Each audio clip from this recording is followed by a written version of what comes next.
Hello everyone, welcome to TG classes. आज भी हम प्रोकैरियोटिक सेल के बारे में पढ़ेंगे। In the last video we discussed about the size, shape and cell envelope. बहुत ही हल्का सा, डिटेल में नहीं था, ये बहुत हल्का सा था।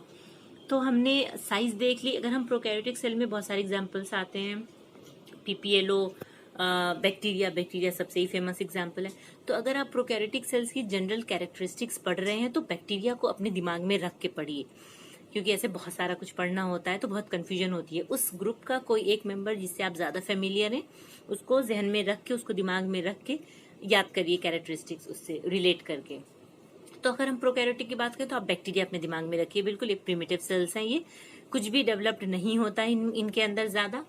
तो बैक्टीरिया की हमने साइज के बेसिस पे देख लिया कैसे कैसे होते हैं, शेप्स देख लिया, कोकस, स्पाइरल और ये सारी शेप्स देख ली हमने, विब्रियो वगैरह। और फिर हमने जनरल सा उसका एनवेलप देखा था, सेल एनवेलप में क्या क्या आता है। अब हम फिर से थोड़ा सा और देखेंगे कि और किन चीजों पे हम इन प्रोकैरियोटिक सेल्स को क्लासिफाई कर सकते हैं। तो अभी हम इसमें देखेंगे कि classification on the basis of cell envelope and the manner in which they respond to the staining procedure। एक staining procedure था which was developed by Christian Graham, Christian Graham। इन्होंने एक प्रोसीजर डेवलप किया था, एक मेथड डेवलप किया था जिससे आप पता कर सकते हैं कि जो मेरा बैक्टीरिया है वो ग्राम पॉजिटिव है, ग्राम नेगेटिव है। तो पॉजिटिव दो कैटेगरी बना ली इन्होंने, ग्राम पॉजिटिव बैक्टीरिया के लिए और ग्राम नेगेटिव बैक्टीरिया के लिए। दो लाइन में एनसीईआरटी में दिया हुआ है, लेकिन कुछ भी उसमें ज्यादा डिटेल नहीं है, तो थोड़ा वैसी बात हो जाएगी, रटने वाली बात हो जाएगी।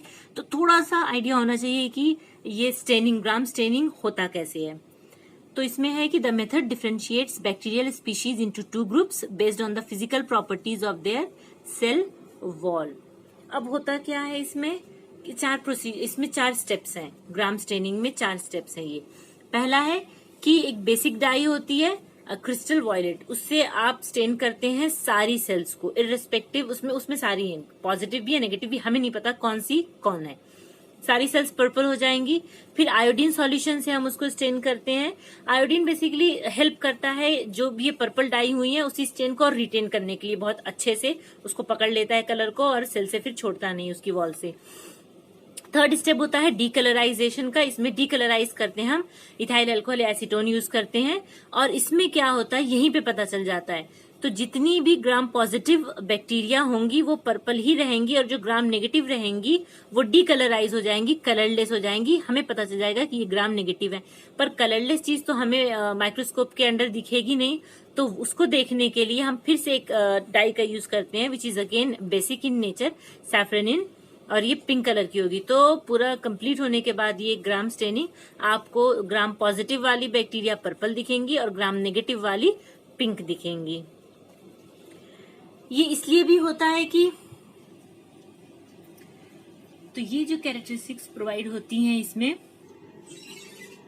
अब क्यों कोई बैक्टीरिया ग्राम पॉजिटिव होता है, क्यों ग्राम नेगेटिव, क्यों डिफरेंट डाई को ये मतलब ग्राम पॉजिटिव ने क्यों ब्लू कलर लिया डाई का और बाकी ग्राम नेगेटिव में ने कलर नहीं दिया, रिटेन क्यों नहीं किया, इसके पीछे आपको पूरा उसका स्ट्रक्चर पता होना चाहिए, उसका प्लाज्मा मेम्ब्रेन, उसकी सेल वॉल का पूरा कैसे क्या उसमें।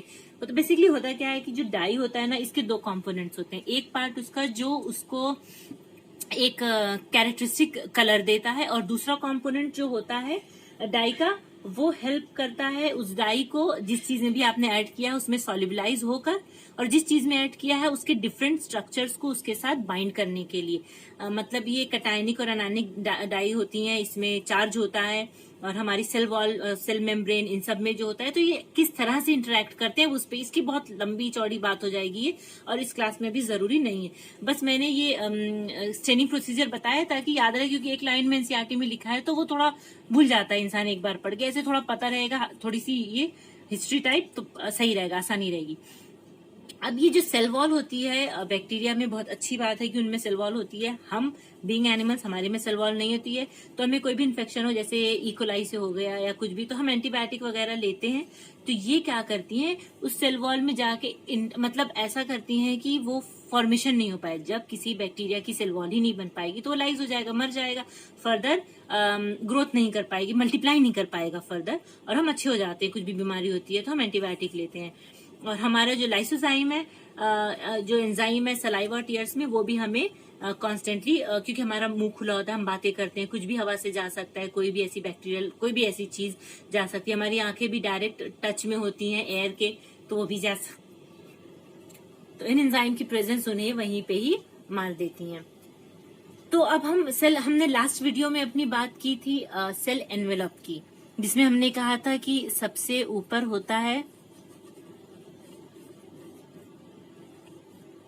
ये हो गई पूरी, सबसे ऊपर हमारा ग्लाइकोकैलिक्स, फिर we have cell wall and then plasma membrane. ये ग्लाइकोकैलिक्स हो गई, then we have cell wall, और फिर इनर जो है वो plasma membrane, PM plasma membrane. तो ये हम पूरा सेल एनवेलप में पढ़ते हैं, और हमने कहा इसका अलग अलग फंक्शन है, पर एक साथ ये एज अ प्रोटेक्टिव यूनिट काम करती हैं। अब हम थोड़ा सा देखते हैं ग्लाइकोकैलिक्स के बारे में। ग्लाइकोकैलिक्स वेरी करता है डिपेंडिंग अपॉन इट्स स्ट्रक्चर, कि वो कहाँ पे कैसा बना हुआ है। थिक भी हो सकता है, थिन भी, रिजिड भी, एंड फ्लेक्सिबल भी हो सकता है। ये अगर ये बहुत थिक और टफ है तो मतलब कि ये इसको हम बोलेंगे, तब हम ग्लाइकोकैलिक्स को बोलेंगे कैप्सूल, जो सेल को हार्श इन्वायरमेंट और बहुत सारी चीजों से प्रोटेक्ट करता है। अगर स्लाइम लेयर हम ग्लाइकोकैलिक्स को जब बोलेंगे, जब वो लूजली, बहुत ही लूज होगा, जैसे यहाँ पे थिक, यहाँ पे बहुत ही लूज होगा और बिल्कुल भी टफ नहीं होगा, तब हम उसे स्लाइम लेयर बोलते हैं। पर ये दोनों ग्लाइकोकैलिक्स ही हैं। फिर उसके बाद आती है सेल वॉल, सेकेंड पोर्शन, जो प्रोटेक्ट करता है बैक्टीरिया को ऑस्मोटिक लाइसिस से। बैक्टीरिया अलग अलग इन्वायरमेंट में होती है, अगर वो हाइपोटोनिक इन्वायरमेंट में है तो वो बस्ट कर सकती है। अगर उसके अगेंस्ट कोई, मतलब प्लाज्मा मेम्ब्रेन उसकी बस्ट कर सकती है, पूरा लाइसिस हो जाएगा बैक्टीरिया का, अगर उसके ऊपर एक ये सेल वॉल नहीं है उसके प्रोटेक्शन के लिए। तो it is chemically composed of peptidoglycan, peptide amino acids, protein, और ग्लाइकन पोर्शन हो गया शुगर, इसकी बनी होती है। Then we have plasma membrane, जो सब बिल्कुल इनर है। प्लाज्मा मेम्ब्रेन हमें डिटेल में पढ़ना है, वो मैं आपको नेक्स्ट वीडियो में पढ़ाऊंगी। बस इतना याद रखिए कि सेमी परमिएबल होता है, हर किसी को एंट्री नहीं देगा अपने अंदर, जो काम की चीजें होंगी उसे ही ये लेता है। डायनामिक इन नेचर है, मतलब चेंज होता रहता है, एकदम फिक्स नहीं है कि बस ये स्ट्रक्चर हो गया।